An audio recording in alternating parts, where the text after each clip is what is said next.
Vamos dar continuidade às nossas reflexões sobre as igrejas do Apocalipse, sobre as 7 cartas para as 7 igrejas, que se encontra no capítulo 2 e no capítulo 3 do texto de Apocalipse. Se você ainda não assistiu o vídeo em que falamos sobre a igreja de Éfeso, eu vou deixar um card aqui nesse vídeo para você consultar e assistir na íntegra quando você quiser.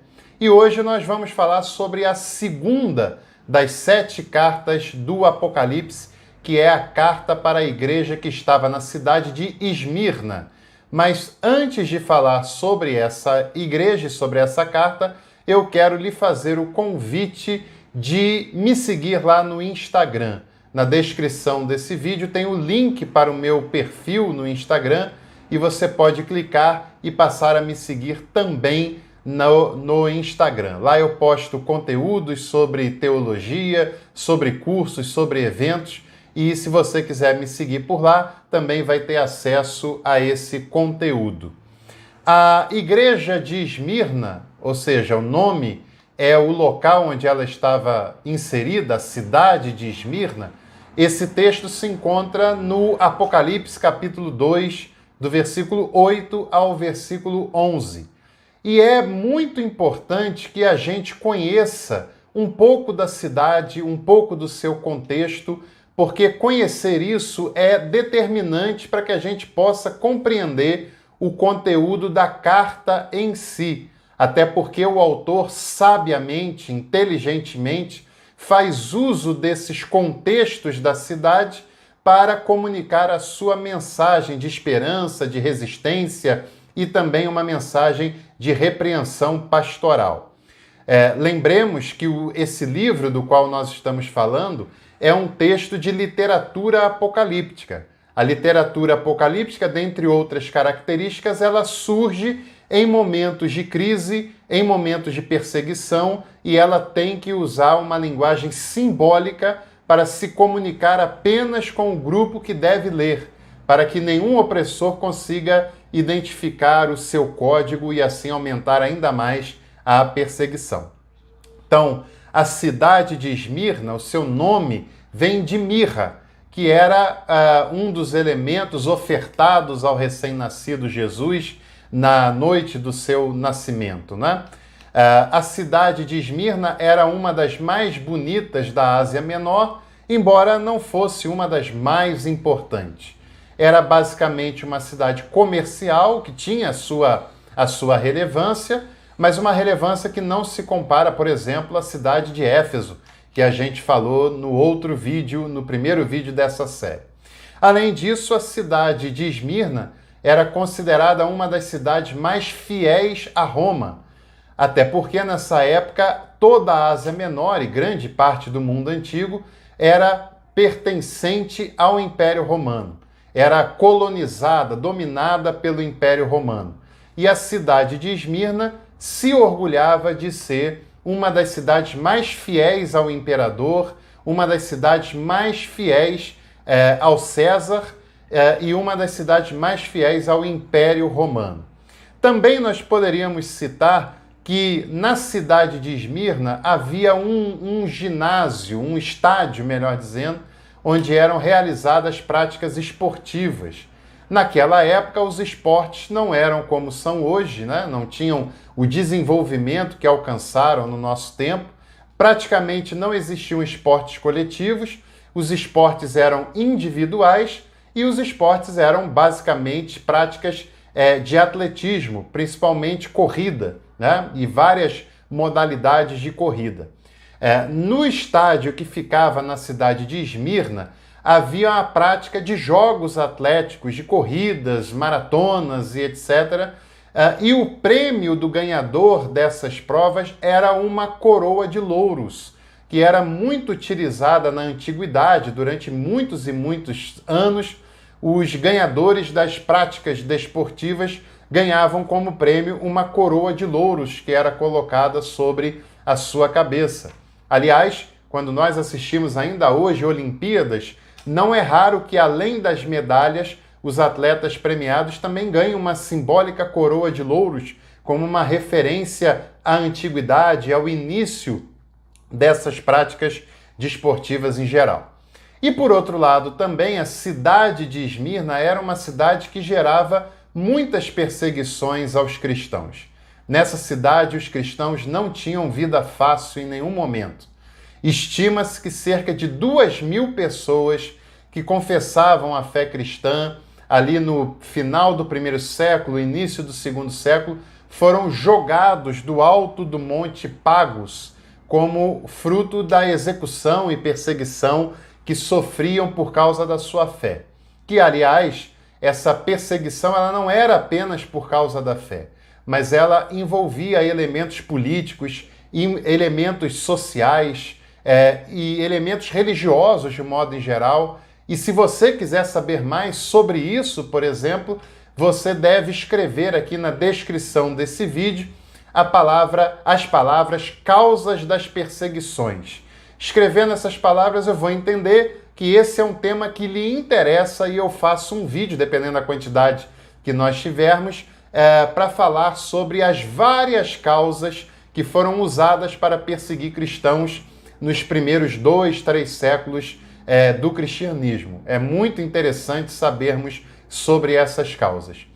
Para que a gente tenha uma ideia, alguns anos depois que essa carta foi escrita, o líder da cidade de Esmirna, da igreja de Esmirna, foi Policarpo. Policarpo de Esmirna foi bispo dessa cidade e o nome Policarpo significa muitos frutos. O Policarpo foi uma das vítimas das perseguições que os cristãos sofriam em Esmirna e ele foi queimado vivo numa pira olímpica. E mesmo assim, a história registra que ele se manteve fiel a Cristo até o final da sua vida, da sua jornada. Sobre o conteúdo da carta, é importante a gente perceber essas informações históricas e geográficas que eu passei, porque você vai ver que tem várias alusões a isso que eu disse. Por exemplo, no cumprimento da carta, o texto diz que Jesus é aquele que esteve morto e reviveu, o que era uma alusão à própria cidade de Esmirna, que foi completamente destruída no ano 600 a.C. e totalmente reconstruída no ano 200 também a.C. Ou seja, foi uma cidade que foi destruída e reviveu. E o texto começa apresentando a igreja daquela cidade, a perseguida igreja daquela cidade, Jesus que foi morto e também reviveu, e reviveu para a eternidade. E isso é um dado com o qual a igreja de Esmirna se identificava bastante. Outro ponto importante a gente citar é que a igreja de Esmirna não recebeu nenhuma crítica. Ela é elogiada e incentivada em todo o tempo. Mas era uma igreja pobre, uma igreja frágil e uma igreja muito perseguida que vivia em constantes ameaças, mas vivendo a essência da fé em Jesus. É muito interessante, para não dizer alarmante, por outro lado, que hoje no Brasil, quando se fala muito das igrejas do Apocalipse, muitos líderes usam a igreja de Esmirna como um exemplo de igreja ideal, um exemplo de igreja que não sofreu nenhuma crítica. Só que muitas vezes essa comparação é um tanto quanto fingida, é um tanto quanto hipócrita, porque a grande maioria das igrejas nesse país não querem ser pequenas e pobres como a igreja de Esmirna o foi. E muitas vezes é na grandeza e na riqueza que está a perda da essência do cristianismo. É claro que se a igreja crescer naturalmente, é um crescimento natural, mas não se pode pensar que a essência do cristianismo está na grandeza, porque a essência do cristianismo está na fragilidade e confiança em Deus e está no serviço para com aqueles que sofrem com a pobreza e com as mazelas causadas pela injustiça. O texto da igreja de Esmirna também nos chama a atenção para isso. E o texto alertava para perseguições que eles ainda iam sofrer. E é interessante que a palavra de incentivo da igreja de Esmirna era seja fiel até a morte e dar-te-ei a coroa da vida. Ser fiel a Jesus, ao Evangelho, na cidade mais fiel a Roma, na cidade mais fiel ao César. E na mentalidade do cristianismo da época, ser fiel ao império era ser infiel ao reino de Deus.